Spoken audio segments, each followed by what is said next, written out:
ತರುವಿನ ನೆರಳು ಕೊಡುವಂತ ಸುಖವು ಕೊಡುವನು ಕೃಪೆಯ ದಿನವು. ಸ್ಥಿರ ಇರುವ ಮನ ಎನಗಿರಲಿ, ಶರಣಾಗತಿ ಎಂದು ಬರಲಿ. ಭಗವಂತನ ಪ್ರಿಯ ಮಗನಿವನ ಸಾರಿ ಬದುಕು ಇರಲಿ.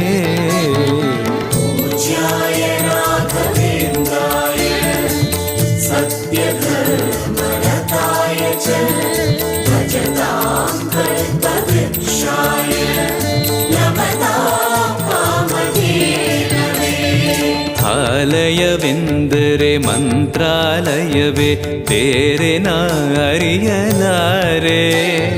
ರಾಜನು ಎಂದರೆ ಶ್ರೀ ಗುರುರಾಜನೇ ಮತ್ತು ನಾ ತಿಳಿಯಲಾರೆ.